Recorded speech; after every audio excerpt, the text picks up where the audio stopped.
How's it going, everybody? Just doing a rambling about video games video today. Just rambling about games, talking about some of the stuff I've been playing, some of my kind of future collecting habits, and some other things I'll touch on.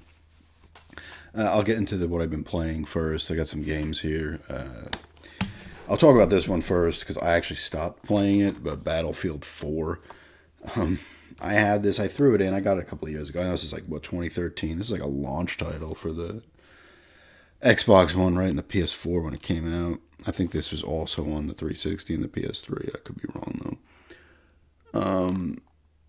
Played it. I bought it. It was like, I think it was like 4 for 10 or some shit on the cheap games, right? 500 games or something. I don't know. I got this. I played a little bit whenever I got it, maybe a year ago, 2 years ago. I hadn't played it since. I threw it back in. I'm playing it. I've talked about this on my other channel too. I may have mentioned it in a video here. I'm not sure, though. I don't think I did.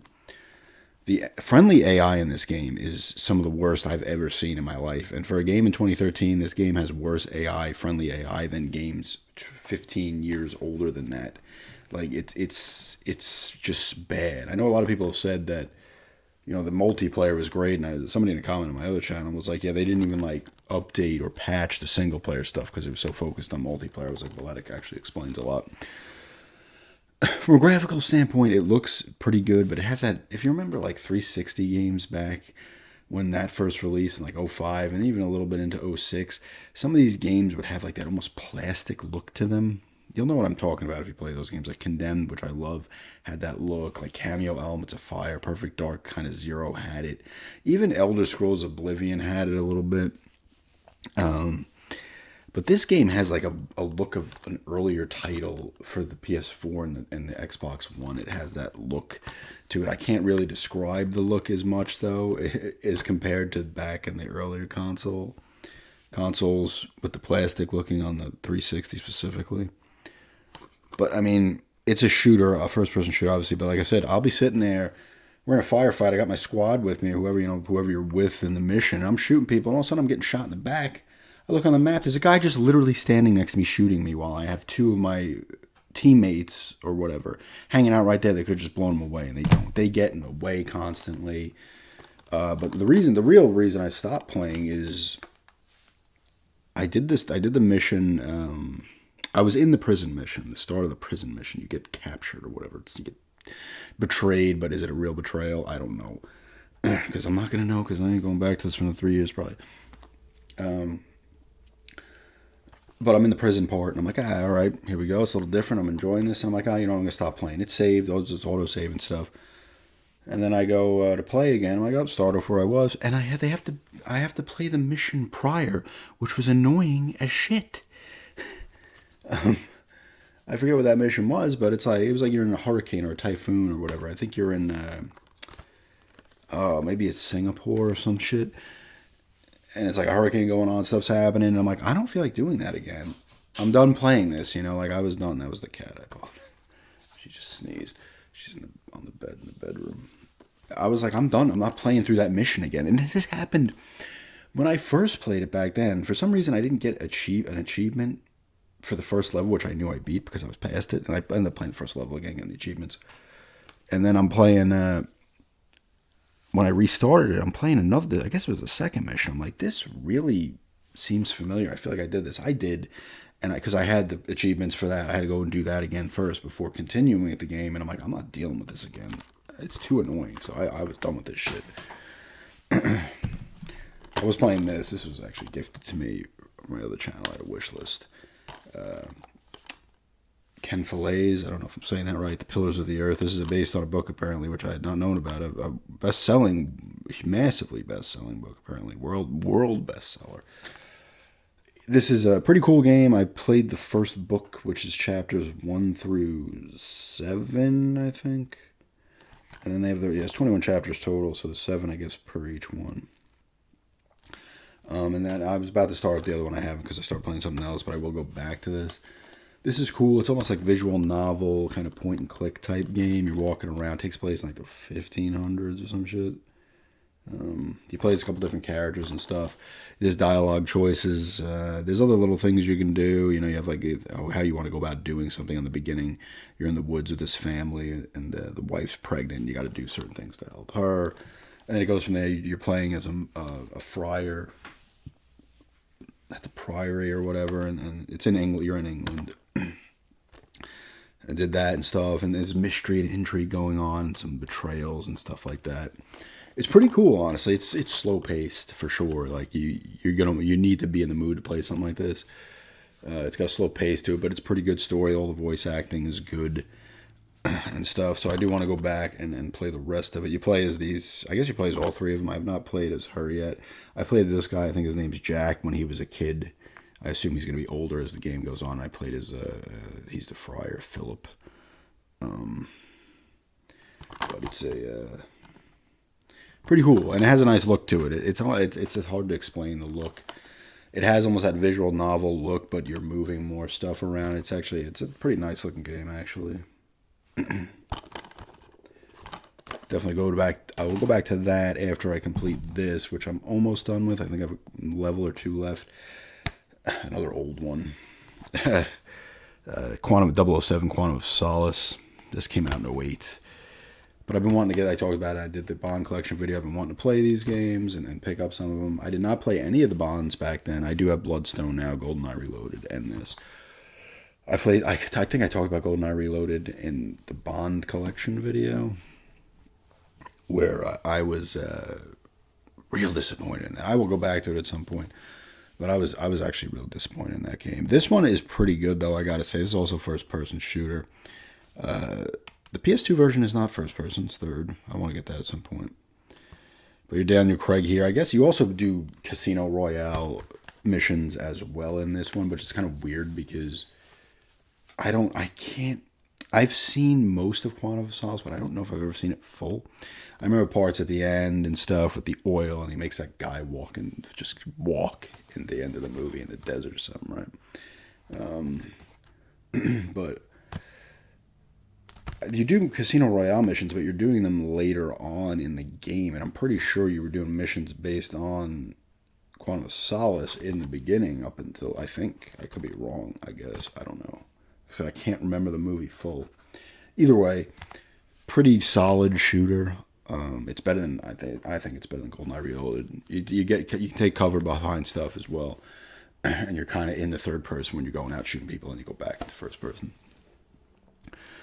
When you're just running around, you can collect little phones and stuff that give you information on what's happening. You've got Q and stuff, and M, I should say M, telling you stuff in between missions and shit. There's big explosions. There's like a ton of explodable things to shoot in this game, and the explosions are pretty ridiculous. Like, it's just going, bodies are going flying and shit.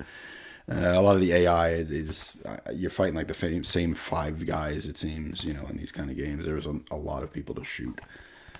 You can hack into cameras, and you got to hack doors open. You could use the D-pad for that. It's like the fourth little things, and if an arrow comes up red, don't hit it. If it comes up green, you got to hit it to do the unlock. You do like 4 or 5 times. You can screw up a couple of times. As well, you can hack into the cameras and just switch cameras and look at stuff, and then you could also disable cameras and stuff or whatever. You can do takedown moves. You throw a guy, you hit the button, you go behind him, hit the right thumbstick, you hit whatever button they want you to at that point. It changes every time, and then you could knock the guy out and stuff. There's some sliding along walls and stuff, avoiding spotlight and shit, but it's actually pretty cool. I mean, I've enjoyed it, honestly. You have to look at it a little differently playing it 16 years after it came out. You have to look at it differently than I probably would have been more impressed by this in 2008 than I am now, but I still am enjoying it. I wouldn't be playing it if I didn't. I'd do Battlefield or GoldenEye Reload and be like, I'm done. This is annoying. But it's pretty cool, honestly. And each level, if you do certain specific thing, you'll get an achievement. But it's been pretty fun, honestly.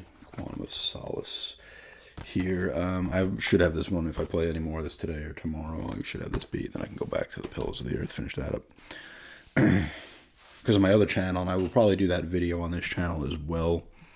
is I want to do. I got this request a couple of years ago on my other channel. It was about like just talking about games I'd completed throughout the course of the year. So I've done that a few times now, and I'm going to do that again at the end of this year. Just talk about the games I completed, no matter how new or old the games are.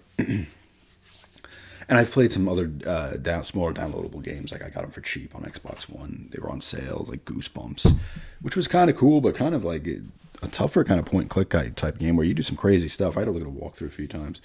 And this other game, Yesterday's Origins, which I need to go on Steam and get the original one. Yesterday, it's called, because that was pretty cool as well. Also, point and click type mystery game. Anything else have I thrown in? I don't think so. Oh, this game Creaks also. We've had that. My fiance played it. I threw it in. I was like, and I played a little bit of it. It's an indie game, but you got to go in. I got the first apartment. You like in a house in the beginning. Apartment, you go into the wall and this underground type thing, and I'm walking around avoiding these mechanical dogs. It's like a puzzle game. It seems like it's pretty good. I don't know if I'm gonna go back to that anytime soon though. But yeah, that's the kind of stuff I've been playing recently.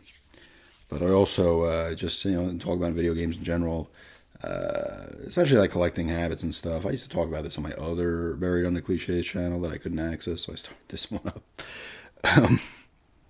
It was I do collect games. I like collecting games. I'm not like a serious collector. I will get bored and also be like, I'm not going to play all these games. Kind of like right now, I've been selling more stuff. Like you see, like I've talked about this in the past. I think on this channel, it was like when I first got all these games displayed, I was like, "Oh, this is awesome!" Finally, got everything out. Back in the old apartment in New York, it was they were in drawers and stuff. Nothing was displayed like it is here. And I was like, "Oh, this is awesome! I can see them all. This is great." And then part of me is like, "I'm not going to play that. I could sell that. I should sell that." So I sold, like recently I've sold Breath of the Wild on the Wii U. When it comes to Zelda, I think, and people love the Breath of the Wild. What's the other one? Tears of the Kingdom. Big, massive open world, which Zelda didn't have. Zelda games would have the open areas, but it's very contained. And I couldn't get into it. I played like maybe 7-8 hours of Breath of the Wild, and I was like, you know what? I don't think the bigger open Zelda is for me. I like Link to the Past. Link's Awakening, the remake one on the Switch and stuff like that. Ocarina of Time is a bigger experience for sure, but not huge, obviously, and still linear.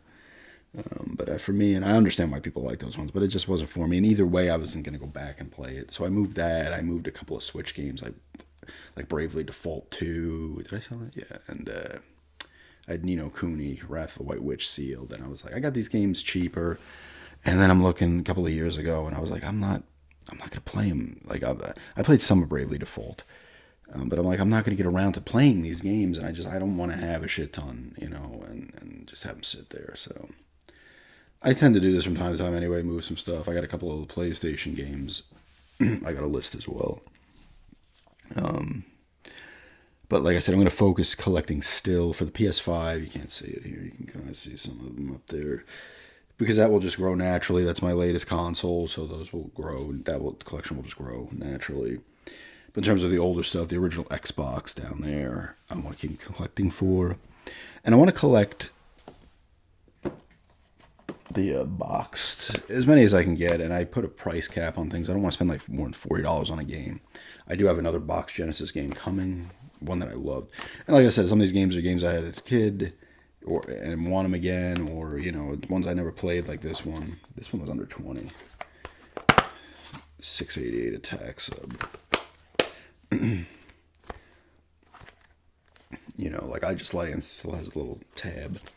I used to pull these things off or cut them off. I just want to collect these. I love the way Genesis games look. The cases, especially the original checkerboard pattern cases, they look so nice.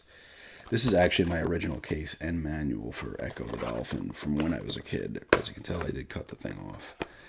It is not the original Echo game, though. I did buy that East End Gaming maybe a year or two ago for like $7-8. And the Home Alone was not the original. This FIFA was my original gaming case, but I had to buy the game again. Sports Talk. Actually, this one is all original. The manual and the case, Sports Talk Baseball, that I had as a kid when I was a kid, and love this game. My friends are down here in September. They came to visit. We played a little bit. And these two I got. Well, I think you can't see it. Wearing time. I'm wearing the World's Comp San Diego and Tony La Russa baseball. $4 I got at the one of the Antiques and Geeks, I think it came from. And it has all the cards. They had the cards for each team and the stats. I was like, that's cool. I'll get it. But like I said, I want to collect Genesis box games and the original Xbox, and the ones I'm going to focus on. If I come across picking up games for other systems like Super Nintendo, PS2, and stuff like that, I will pick them up. But I'm not like trying to expand the collections of other systems outside of the PS5, the box Genesis stuff. And I would probably buy some loose card Genesis if the price is that much drastically different from it being complete. Although I don't need to be complete, as long as I can get the case with a lot of them, that would be nice. And the original Xbox Cube, I'd love to collect for the GameCube, but it's too expensive. The GameCube is an expensive system to collect for it. Even the third-party stuff is more expensive than the PS2 and the Xbox in most cases. Some it isn't. Some they're around the same. They're all cheap, but other games are not. Like even like Blood Omen 2, for example, you can get on everything. And the one on the Cube, let's look it up. Let's look at the one on the Cube. It will be more expensive. Like the Bonds are more expensive on the Cube, not by a ton in the case of the James Bond games, but they're all pricier. It's like, come on. Oh, this app. Let's look up Blood Omen. I got Blood Omen. I was actually looking at my old eBay purchases for the Xbox for like $750 a couple of years ago, so that was actually still a good deal. Blood Omen 2 on the Cube. That's the only one that came out. Defiance did not come out on the GameCube. The first Legacy of Kain, Blood Omen, was on the original PlayStation. And Soul Reaver, first Soul Reaver was on the PlayStation and the Dreamcast. And then PS2 got Soul Reaver 2. $50, someone's trying to sell it for $20, $30, $30 complete. No, that's gaming case. There's a $30 complete one. Some are selling it for $50. No, that is way too much. Let's see what it's going for the Xbox. Not the PC. What is it going on? Whatever. Oh, maybe Blood Omen was on the PC as well, the original. $12, $16. No manual. Someone's trying to sell it for $28. So this game's gained value. Someone's selling for $20 here too. This game's gained value, but it's still cheaper than the GameCube version. Defiance is much cheaper. PS2, $20. Shit. It's fucking selling for more on all the systems, but it's still, the GameCube seems to be the one that's most expensive, because for whatever reason, those third-party games, a lot of them are more expensive on the Cube. And some are still cheap, like Tony Hawk's you can get for cheap. The Potter games are fairly cheap. Lord of the Rings games are... Actually, no, Lord of the Rings games are a bit more expensive, too, by like $5-10.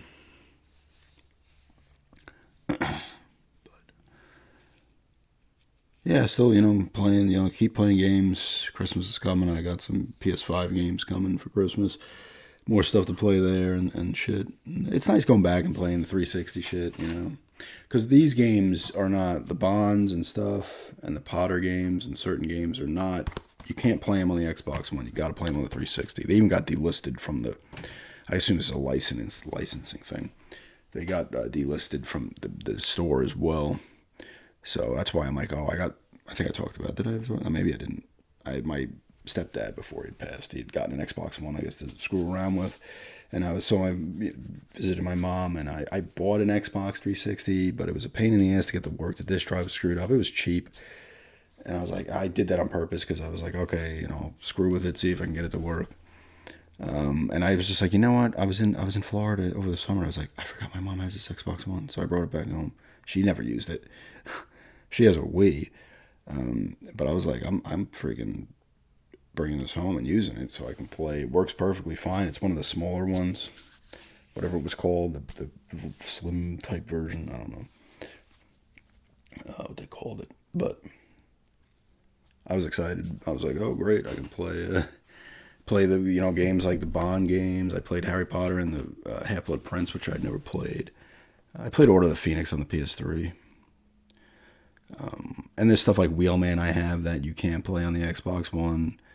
There's a couple other games I'd like to pick up that you can't play on the Xbox One. I think Lord of the Rings Battle for Middle-earth 2 you cannot play on the Xbox One as well. So, yeah. 1 second. Sorry about that. And real quickly, if anyone watches this and has a service, I don't think I'm going to do it anyway, but it's the Video Game Monthly subscription box. I've been watching videos like that crazy on YouTube. You can get like 3, 4, 5, 10 games. It's $10 to ship, but it's like, I was looking at the $39.99, so it would have been $49.99. That was the 4-game one. And you go on their website and you see what you check off the games you have, and they won't send you duplicates. And then as you get new games, you check those off. I probably would have done SNES, Super Nintendo, and Genesis, because I've seen people get games for like GameCube and stuff, but sometimes you just get it in a generic jewel case, and I'm like, no, I'm going to want those at least with the regular case. But some people get hooked up. Like one guy got Harry Potter and the Sorcerer's Stone, which is actually a more expensive game, Potter game, for the GameCube, and he didn't realize it, and he looked it up. It was like $60. I've seen people get like Mario All-Stars, which is alright, Metroid Prime. Some decent stuff, but you get a lot of like the Aladdin on the Genesis or Spy Hunter, which is not necessarily bad games, but you're getting a lot of that filler stuff. Because a lot of these people, they add up the tallies at the end to see if they're getting their money's worth. If you don't count the shipping, I would, because I'm spending part of the shipping money. But if you just count as $40, if you're not hitting $40, what are you doing? There was a guy I watched who got like a 10-game pack, and it was a lot of he won 360 games, and they were just sending it like a BioShock, Defiance, Destiny, Borderlands 2, like dirt cheap. A lot of 360 games you can get for cheap. So, and another guy, and he admitted this too, I think he got the 10-game pack, and it was they might even do 20 now actually, but it was Atari 2600 and NES. So you got a couple NES games and a bunch of Atari games, but the Atari games in general, 2600 are not valuable at all. But he added it up, like he spent like the 10 games, I think it was like $85.99 if you're not counting the shipping. And his total was like 40 something bucks. Like, and he complained, and he just ended up canceling the subscription service. But apparently their customer service is very good, which is always nice. And sometimes you can get a 1-up in your box. If it says 1-up on the card you get an additional game in that box, which is cool. But part of me is like, you don't know. It's like a lottery, and that's what these people say. Like, I don't know what I'm getting, so unless I went and checked off a bunch of crap that I don't have, that I don't want, it's still going to be hard to get the games you're looking for. So, I mean, it's kind of a cool service, definitely, to build your collection and stuff. But if you're trying to like specifically kind of curate your collection, it's like I can't. Like the one game I ordered, it was complete, but we'll take that out of the equation for Genesis. If I was hoping to get that game, like, would I get it? It's possible I could, but I don't know. But if anybody has that service, let me know how it is. You get a lot of people loving it and some people not loving it, so it's all over the place. I don't know if I would do it anyway, because I just feel like I wouldn't be getting my money's worth enough. They give you little trinkets too, which is nice. But anyway, if anyone's ever has had that service, still does or has, just let me know how it's worked out for you if you watch this video and want to comment that. But yeah, that's just a bit of a video game ramble, talking about some stuff I've been playing, these games here. Talking about some of my collecting habits and what I'll be collecting going forward and stuff. And talking about Video Game Monthly there as well, briefly. And yeah, thanks for checking this out, and have a good day.